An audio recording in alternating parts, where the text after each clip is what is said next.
the 1950s, oil has been the dominant source of energy in the world. The cheap supply of oil has been the engine for economic growth in the Western world. We always knew the world's oil reserves would run out eventually. The oil is formed by a natural geological process that occurs over millions of years.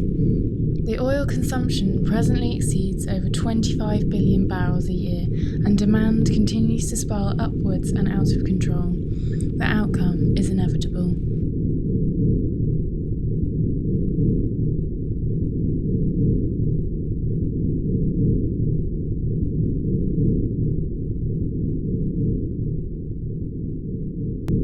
Scientists warn us about consumption, but they have never really told us exactly what may happen to us in the near future.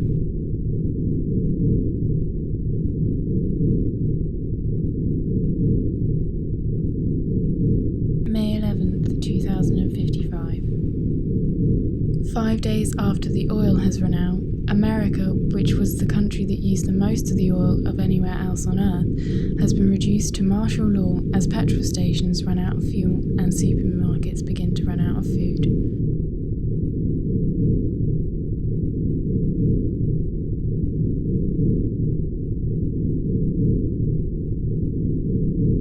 "71% of America's electrical power generation was entirely dependent on fossil fuels, and 25% of this was coal. Only 2% of the US electricity production came from renewable sources. Even with early warning of the electrical power outage, they kept burning our fossil fuels right to the very end."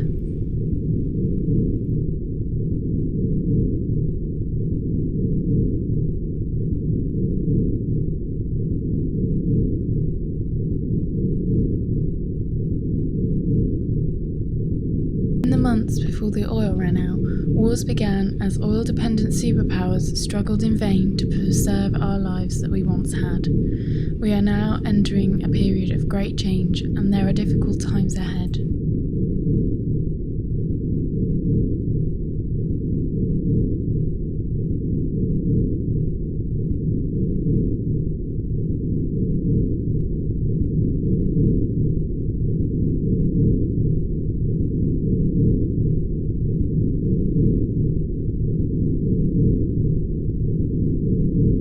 We relied on oil for transport, cars, lorries, ships and aircraft. This is what ran our economy and made us grow and kept our get-it-on-demand lifestyles happy. Although many warned us about this day, we still continued, and only until it was too late we started doing something about it. We developed electric and hydrogen-powered cars and solar panels for our houses, but the sheer cost of these products was more than we wanted to pay or could afford.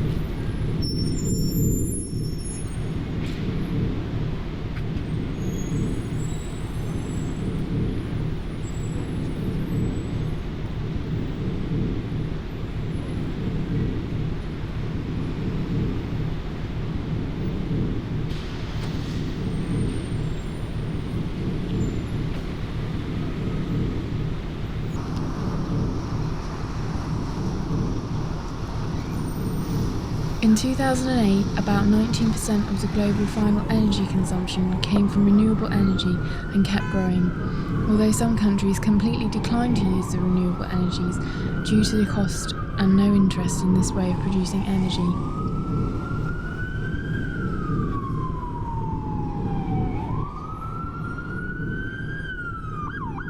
It would have been prudent to pursue alternative energy before it was too late, but the oil corporations never allowed this to happen.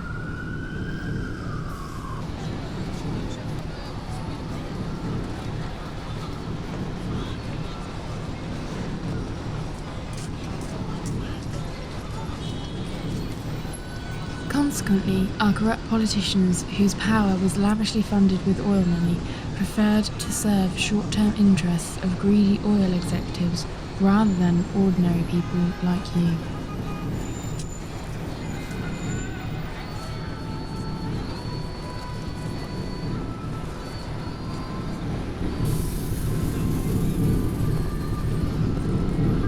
But as long as we had food in our bellies and entertainment to keep us busy, there was no need to care.